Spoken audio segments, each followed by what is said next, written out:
আসসালামু আলাইকুম। আবার দেখেন মানে আমাদের নবী যখন বিয়ের ক্ষেত্রে বিষয়টা যদি একটু লক্ষ্য করা যায়, তিনি ১ম এ একটু বয়স্ক মহিলাকে বিয়ে করেছেন। হয়তো তখন মানে যেটা আমার কাছে মনে হয় আরকি, ঠিক আছে? হয়তো তিনি একটু বয়স্ক লোককে বিয়ে করছে, যার কারণে তিনি হয়তো অতটা স্যাটিসফাইড হয় নাই। যার কারণে একেবারে ছোট মেয়েকে বিয়ে করছে, যাতে একবারে পরিপূর্ণ ফিল পায়। এরকম কিছু মানে আমার মনে হয়। এক্ষেত্রে আপনার কি অন্য মতামত থাকলে বলেন? সব টাইপ সব ফ্লেভার চাইছিলেন। মানুষের তো একটা প্রেফারেন্স থাকে ভাই, একটা খায়েশ থাকে। আপনি কি মানুষের খায়েশটা থাকতে দিবেন না? আচ্ছা, আবার হাদিস থেকে শুনেছি যে নবী তিনি বলছেন যে, "আমি যদি চাই হুর পাহাড় নাকি ওই তুর পাহাড় সেটা নাকি স্বর্ণ হয়ে যাবে।" কিন্তু মানে এরকম কথা তিনি বলছেন। অথ অথচ তিনি পেটে নাকি পাথর বেঁধে আরকি চলাফেরা করছেন, খিদা কষ্ট করছেন। দেখেন নবীর তো মানে পেশা ছিল এজ এ ডাকাত। উনি যখন ডাকাতি করে আর খেয়ে গনিমত মালটা লুট করতেন তখন মোটামুটি ভালো খেতে পারতেন। যখন ওই যে ডাকাতি হতো না তখন মোটামুটি কষ্টে তাকে থাকতে হতো আরকি। আচ্ছা, আচ্ছা। নবীর তো পেশা ছিল, নবীর তো কোনো পেশা ছিল। নবী তো হচ্ছে মানে মূলত ডাকাত ছিলেন আরকি। যখন বিভিন্ন কাফেলা লুট করতেন, আম অভিযান অভিযান করতেন, বা গনিমতের মাল লুটার জন্য অন্যদের গোত্রে আক্রমণ চালাতেন। তখন হচ্ছে একটা বিশাল সম্পদ লুট করে নিয়ে এসে তখন হচ্ছে ভালো পরিমাণ খাওয়া-দাওয়া করতেন। কিন্তু যখন সেই জিনিসটা হতো না তখন তো তাকে কষ্ট করে থাকতে হইতো। ডাকাতের কি আচ্ছা, দুঃখ? জি, জি। মানে মেরাজ নিয়ে একটা কথা বলি। আচ্ছা, মেরাজে নাকি নবী আল-আকসা মসজিদে মানে আরো অনেক নবীদের নিয়ে ২ রাকাত নামাজ আদায় করছেন। তা এমনিতে শুনি যে মেরাজ থেকেই নাকি নামাজ আনছে। তাহলে আগে যে যাওয়ার পথে যে নামাজ পড়ছে সেটা আবার কোন নামাজ ছিল? মানে যদি কি জানা আছে নাকি আপনাদের যদি একটু বলতেন? মেরাজের আগে যে আহ নামাজ ছিল না জিনিসটা আই থিংক এরকম না। মেরাজের সময় নামাজ ছিল, বাট মেরাজের সময় যেটা হইছে সেটা হচ্ছে ৫ ওয়াক্ত ফিক্স হইছে আরকি। আম দিনে যে ৫ ওয়াক্ত পড়তে হবে এই জিনিসটা ফিক্স হইছে। বাট নামাজ তো এক ধরনের প্রার্থনা। যে ধরনের প্রার্থনা আরকি আগের কালেও প্রচলিত ছিল ওইটাই হয়তোবা মুহাম্মদ ফলো করত। আ যেটা হইছে সেখানে হচ্ছে আপনার আ ওই উম্মে হানির ঘরে যখন ধরা খাইল তখন আরকি সে নতুন একটা গল্প পাতাইছে যে ৫ ওয়াক্ত নামাজের বিধান সে যে গাধার উপরে চড়ে নিয়ে আসছে আরকি। আচ্ছা, আচ্ছা। আচ্ছা মানে এর কোনো মানে ৫ ওয়াক্ত নামাজ যে উল্লেখ করছে এটার তো কোনো একটা নির্দিষ্ট বলা কোনো জায়গায় এরকম নাই। মানে হযবরল দিয়ে পেঁয়াজ ঘুষ দিয়ে বলা। মানে মানুষ ধরে নিতে হয় যে এটার কারণে এই ৫ ওয়াক্ত নামাজ। কিন্তু মানে একটা মানে ক্লিয়ারেন্স যে থাকে যে হ্যাঁ, এটাই ৫ ওয়াক্ত নামাজ। এরকম তো কোনো কিছু নাই। এই বিষয়ে আমি কমেন্ট করতে পারব না ভাই। এই বিষয়টা আমি জানি না যে ক্লিয়ারলি বলা নাই। হাদিস থেকে বের করে আরকি তারা। আ মানে ছাই বাট ছাতা দিয়ে বোঝায়। সরি? মানে হাবিজাবি ছাই ছাতা দিয়ে বোঝায় আরকি। এটা সেটা দিয়ে বোঝায় দেয়। হাদিসই তো তাদের মানে মূল বিধান আরকি। মানে ইসলামের তো অনেক বড় বিধান আসে হাদিস থেকে। তো হাদিসে যদি ছাই-ছাতা বলেন তাহলে তো কোরআনও এরকম ছাই-ছাতাই।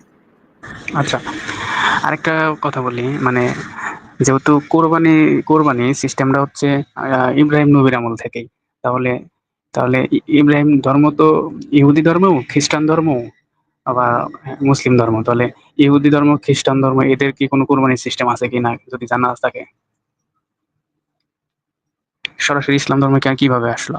মানুষ যেহেতু ওটাও তো একটা আব্রাহামিক ধর্ম। তাহলে কোরবানি থাকলে তো ওদেরকেও কিছু একটা থাকতে হবে।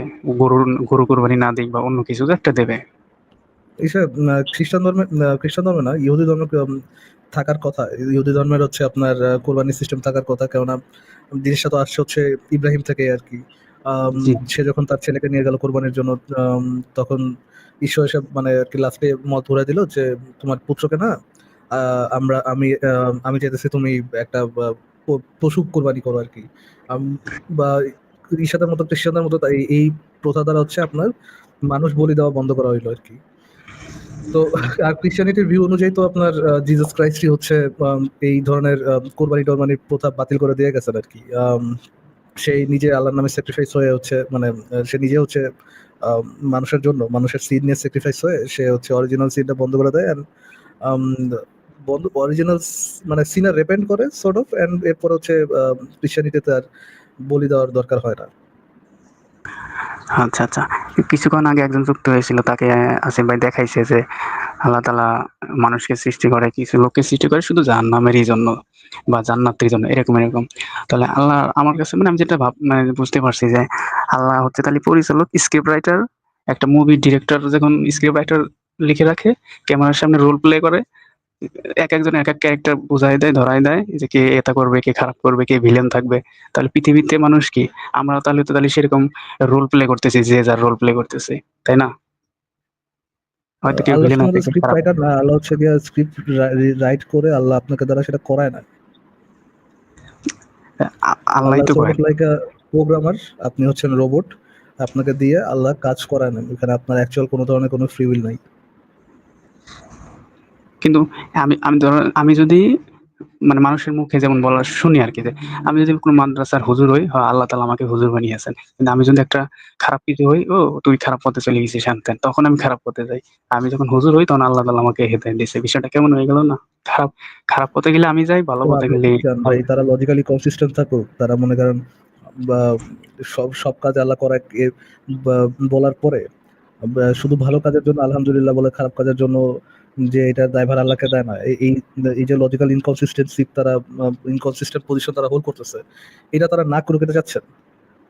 না, বিষয়টা একটু এরকম হয়ে গেল না যে আমার এক বন্ধু ছিল বিশ্বকাপ ফুটবল বাছাই খেলা দেখলে বলতো কি যে, যে দল কাপ নিবে ওই দলই আমার। তাহলে এরকম হয়ে গেল না? নির্দিষ্ট কোনো দল আগে থেকে চুজ করে না। ভাই ভন্ডামি, আপনি মুমিন চাবেন, ভন্ডামিও চাবেন না। এটা আবার কেমন কথা ভাই? মানে এটা তো জেনোসাইড, মুসলিমদের উপর জেনোসাইড চালাচ্ছেন আপনি। না, না ভাই, আমি আসলে আ আগে তো বিশ্বাস করতাম। কিন্তু মানে আমার মাথার মধ্যে নিজে থেকে এরকম আসলে একা লজিক চলে আসে। তো এরকম কেন? এরকম কেন? মানে এরকম চিন্তা ভাবনা থেকে আরকি প্রশ্নগুলো জাগে, তাই আরকি শেয়ার করলাম। মুমিনদের থেকে তাদের কাছে রিজনিং চাওয়া মানে হচ্ছে এক ধরনের জেনোসাইড চালানো। আমি আপনাকে কারণ আম আহ্বান জানাবো এই ধরনের জেনোসাইড তাদের উপর যেন আপনি না চালান। কারণ কি আমি আপনাদের কাছে যে প্রশ্নগুলো করছি, এই প্রশ্নগুলো আমি অন্যদের কাছে বলতেই পারব না। কারণ আমার এক ফ্রেন্ড আছে, খুবই মানে ও মাদ্রাসা লাইনে পড়াশোনা করছে। তো মানে এই টাইপের, ওর কথা হচ্ছে আমি নামাজ কালাম পড়ি, খাই-দাই শেষ। আমার আর কিছু লাগে না। আমি এতেই জান্নাত। ঠিক আছে? মানে ওর কথা এইটুকুই। আম কিন্তু আমার কথা ইসলাম হচ্ছে ইসলাম আসলে এই সুযোগ দেয় না। ইসলামে মানতে হইলে আপনার পুরাটাই মানতে হবে। নামাজ কালামের মধ্যে ইসলাম শুরু আর শেষ না। ইসলাম মানলে আপনার কোরআন হাদিসে যা আছে আপনি শুনবেন আর মানবেন। আপনি যদি জানেন যে এই জিনিসটা হালাল, এই জিনিসটা আপনাকে করতে বলছে, এই জিনিসটা হারাম, এই জিনিসটা আপনি করতে পারবেন না। আপনি শোনার পর এটা বলতে পারবেন না যে আজ শুধুমাত্র নামাজ কালাম পড়ে শেষ করব। আপনার পুরোটাই মানা লাগবে। আচ্ছা, আচ্ছা। মেরাজ সম্পর্কে আরেকটা কথা বলি। মেরাজ সম্পর্কে মানে রাসূল যে মিরাজে যাবে, এটা কি সে আগে থেকে জানতো নাকি হুট করেই? মানে মানে আমরা তো নরমালি দেখি যে আ হয়তো কট খাইছে, মানে একটা মেয়ের ঘরে ঢুকে কট খাইছে, সেইজন্যই একটা গল্প বানিয়েছে। কিন্তু এজ এ মুমিন হিসেবে মানে মুমিনদের যুক্তি থেকেই যদি বলি যে আগে থেকে কি জানতো মিরাজে তারা যাবে নাকি না, না জানতো না। জানতো না। জানতো না? আচ্ছা। তাহলে আচ্ছা, ধরেই নিলাম।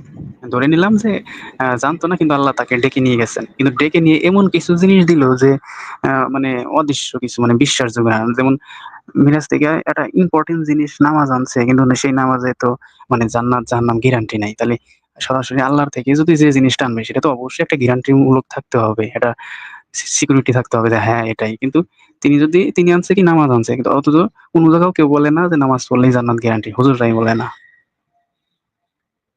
না, আমি মনে করি না ভাই যে আল্লাহ থেকে আসলে ওটাতে কোনো গ্যারান্টি থাকতে হবে, জিনিসটা এরকম না। আল্লাহ আপনাকে একটা পন্থা করতে পারে, পন্থা জানাই দিতে পারে। যদি আপনি ওটাকে সঠিক পন্থায়, একেবারে সঠিক পন্থায় করেন, তাহলে হয়তোবা তিনি একসেপ্ট করবেন। আর যদি একেবারে সঠিক পন্থায় না করেন, তাহলে আপনারটা সে একসেপ্ট নাই করতে পারে। তাকে যে আপনি করলেই সেটা গ্যারান্টি মানে সে ওইটা করলেই যে তাকে এটা মেনে নিতে হবে বা ঠিক বলে যাচাই করে নিতে হবে, জিনিসটা আসলে এরকম না। না, বিষয়টা তো আমার কাছে এরকম মনে হয় যে তাহলে তো একটা ইম্পোর্টেন্ট দুনিয়ায় তাকে অনেক আক্রমণ করা হচ্ছিল। তার ধর্মে কেউ আসতেছিল না। জোর করে আনতে হচ্ছিল, যুদ্ধ করতে হচ্ছিল। তাহলে যেহেতু আল্লাহর কাছে যাওয়ার সুযোগ হইছে, সেহেতু তো আল্লাহর কাছে সবকিছু তুলে ধরবে। মানে বিবরণ পেশ করবে যে হ্যান-ত্যান এটা সেটা এরকম হচ্ছে। তো এমন কিছু তুমি আমাকে দাও যাতে দুনিয়াবাসীকে আমি দেখাইতে পারি। মানে আমার যুক্তিতে এটাই মনে হয়। হ্যাঁ, সেটাই। মানে আপনি যদি বলেন যে আল্লাহ আছে এরকম কোনো প্রমাণ সে যদি নিয়ে আসতো সেটা আরকি ভালো হইতো। হ্যাঁ, হ্যাঁ। সেটাই হচ্ছে যে তার দাবির যে সত্যতা ওটা প্রমাণিত হইতো। কিন্তু ওই যে আপনি এর আগে যেটা বললেন যে নামাজ পড়লেই হচ্ছে জান্নাতে যেতে হবে। আমি এটাতে একমত হইতে পারতেছি না আরকি। আল্লাহ একটা পন্থা দিতেই পারে। যে পন্থা ফলো করলে আল্লাহ আপনার দোয়া শুনবে বা আপনাকে পরবর্তীতে জান্নাত দিবে।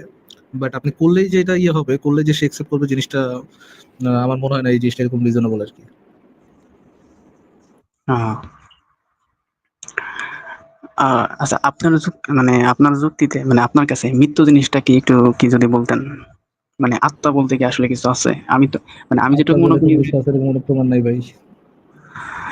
দেখেন, আমি আমি না আমি যেটুকু মনে করি যে আমার ব্রেনটা যতক্ষণ সংকেত আছে, জ্ঞান আছে, ততটুকু আমাকে আমার কাটলে ফাটলে ব্যথা লাগবে। আমার ব্রেনটা সংকেত না থাকলে তো আমাকে কাটলে ফাটলে পুরালে কোনো মানে নাই, ব্যথাটা কিছুই নাই। যেমন আমরা একটা গরু জবাই করলে কাটলে ফাটলে তার মাংস টুকরো টুকরো করে খেয়ে ফেলে, তো একটা মানুষ তো এরকমই। তাহলে মৃত্যু মানে জিনিসটা অনেকভাবেই হতে পারে ভাই। দেখেন, তাহলে এই মানুষের যেমন যখন মি- ধরেন এখন মানে ব্লাড ওই প্রেশার বলে কমে যে যায়। যে বলে যে আল্লাহ মৃত্যু লেখছে, বের হয়েছে, মানে যখন মৃত্যু লেখে তখনই মৃত্যু হবে। আর ভাই মৃত্যু তো যে আমার মানে আমার যুক্তিতে মনে হয় যে মৃত্যু তো যে কোনো কারণে হতে পারে।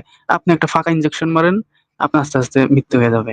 সাপে কামড় দিলে মৃত্যু হয়ে যাবে, তাই না? মানে এরকম একটা পয়জন ঢুকলে মৃত্যু হয়ে যাবে। মানে আত্মা আল্লাহ যদি নির্দিষ্ট করে রাখে, তাহলে তো আপনার শরীরে যতই যাই হোক ওটা তো বের হবে না, কারণ ওটা তো আল্লাহ একটা নির্দিষ্ট টাইম দিছে, তাই না? মানে ওটা ন্যাচারাল, ওটা পুরো ন্যাচারাল কোনো কিছু কাজ করার কথা না। আপনি বলছেন যে যদি হ্যাঁ, আল্লাহ হ্যাঁ, আপনার জন্য একটু ফিক্স করেই রাখে, তাহলে এটা হুম, হুম, ন্যাচারাল ওয়েতে, পুরো ন্যাচারাল ওয়েতে হচ্ছে কেন? এটা তো যখন আল্লাহ হ্যাঁ, চাবে সেটার উপরেই ফিক্স হওয়ার কথা। আপনি কাউকে হ্যাঁ, গুলি টুলি মেরে পুরো শরীর ঝাঁঝরা করে দিবেন, তার যদি সে মৃত্যু না লেখা থাকে তাহলে তো মৃত্যু হওয়ার কথা না। কিন্তু তার তো প্রত্যেকটা মৃত্যুই তো আমরা দেখতেছি ন্যাচারাল কারণেই হইতেছে, যেই কারণগুলো মানুষ আবার কন্ট্রোল করতে পারে। সো হ্যাঁ, হ্যাঁ, আপনি যেটা বলতেছেন যে এটার মধ্যে যদি সুপার ন্যাচারাল কোনো কিছু থাকতো, আত্মা থাকতো, মানুষ আল্লাহর অর্ডার থাকতো, তাহলে তো ভাই ন্যাচারাল কারণে হওয়ার কথা ছিল না। জি, জি। আবার দেখেন, এই যে মানে যখন কোরআনে একটা আয়াত নাকি গ্যারান্টি দেওয়া আছে আচ্ছা, যে মানুষ, আরিফ আরিফ ভাই, আমরা আজকে একটু জি, মুভ অন করি। অনেক কথা হইলো আজকে, নেক্সট আবার যুক্ত হয় একদিন, ঠিক আছে? আচ্ছা ঠিক আছে ভাই, লাস্ট একটা কথা, আমি আসলে মেসে থাকি, তো আর মেসে সবার সামনে এসব আলাপ করা যায় না। আমি কালকে ছুটি আছে, এই কারণে আজকে একটু অনেক রাত জেগে, আমার এখানে রাত প্রায় 1:50 বাজে, তো অনেক চেষ্টা করে ঢুকতে পারছি, অনেক আগে থেকেই ঢোকার চেষ্টা করি। তো আমি সারাদিন আপনাদের ভিডিওগুলা ব্লুটুথ কানে দিয়ে শুনি। আচ্ছা মানে বিশেষ করে যে মানে যে পর্বে আপনি থাকেন না, আচ্ছা, ওই বলেন পর্বটা ভাই, আমার দেখতে বলেন ভাই, দোষ আসে না। বলেন ভাই, আপনার যেটা বলো সেই লাস্ট প্রশ্নটা বলেন। আচ্ছা, অনেকদিন পর আর কি বলার মতো সুযোগ পাইছি। আচ্ছা, যাই হোক, এখন মানে আরো এই মুহূর্তে মনে পড়তেছে না, অনেক মাথার মধ্যে ঘুর ঘুর করে এইসব আবি যাবি। আচ্ছা ঠিক আছে আলিফ ভাই, তাহলে নেক্সট একদিন যুক্ত হন, একদিন সুযোগ সুযোগ যুক্ত হন, আমরা তাহলে আচ্ছা, নেক্সট এরপর অবশ্যই, ঠিক আছে? এরপর থেকে মানে মাথায় প্রশ্ন আসলে ও, এক মিনিট একটা কথা। এ, কালকে একটা ভিডিওতে দেখলাম যে মানে একটা রোগী মানে আইসিইউতে মনে হয় নিচ্ছে, কিন্তু ওর মানে আমল করতেছে, হাতের কর গুনে আমল করতেছে, হ্যান ত্যান। তো আমি আবার কমেন্টে লিখছি যে আহ, মানে একটা লোক হেডলাইন দিছে কত ইমান, আমি কইছি যে এত ইমান যদি থাকে তার বৈজ্ঞানিক চিকিৎসার উপর কেন নির্ভর করতেছে, তাই না? তো সে আমাকে বলেছে তোমার কি মাথা ঠিক আছে, হ্যান ত্যান। তো আমি তার সাথে আর কথা বাড়াইলাম না। তো এই দেখেন, তাহলে একটা কোরআনে একটা আয়াত আছে যে মানুষ চাইলে নবীকে নাকি গ্যারান্টি দিছে যে তুমি তাদেরকে বলে দাও, তারা যেন এরকম একটা আয়াত নাজিল করে দেখায়। তাহলে আমরা তো এরকম নিউটনের সূত্র বা আইনস্টাইনের যে সূত্রগুলা এখনো পর্যন্ত কি মানুষ আবিষ্কার করতে পারছে? এই তাদের জিনিসগুলো নিয়েই তো মানুষ কাজ করে। তো তারাও তো একটা এক্সেপশনাল, ব্যতিক্রম জিনিস। তারাও তো চাইলে নিজেকে নবী দাবি করতে পারে, কারণ তারা তো বিজ্ঞান সম্পর্কে যা যা ধারণা দিবে, ভবিষ্যৎ আচ্ছা, সম্পর্কে আপনি যা তাহলে যা। বলতে চাচ্ছেন যে ভাই সে যদি ইমানদার হয় তাহলে তো কোরআন হাদিসে অনেক ধরনের শেফার কথা বলা আছে, সে তো সেটাই করতে হবে, সেই শেফাই নিতে পারতো। সেই হ্যাঁ, শেফাতে হ্যাঁ, কাজ হওয়ার কথা ছিল, কিন্তু সেই শেফাতে কাজ হয় এরকম তো কোনো কিছু আমরা রিয়ালিটিতে দেখি না। এবং হুজুরের মনে করেন প্রাইস টাইস হলে সেও হচ্ছে কি আপনার হসপিটালে যেয়ে পড়ে থাকে, সেও হ্যাঁ, কোরআন হাদিস পড়ে শেফা নিতে পারে না আর কি। হ্যাঁ, সে তো অন্তত আমাদের চাইতে সে তো অবশ্যই জানে যে আমার মৃত্যু আল্লাহর হাতে। তাহলে তো অবশ্যই হয়তো সে অসুস্থ হলে বুঝতে পারবে আর যে হয়তো আল্লাহ মনে হয় ঠিক আমার আছে, মৃত্যু হচ্ছে, তাই না? জি ভাই। জি, আচ্ছা ঠিক আছে আলী ভাই, থ্যাংক ইউ যুক্ত হওয়ার জন্য। দেন আমরা দেখি নেক্সট কল বসে, ঠিক আছে? ওকে, ঠিক আছে ভাই, ধন্যবাদ। গুড নাইট ভাই। রহিম আপনাকে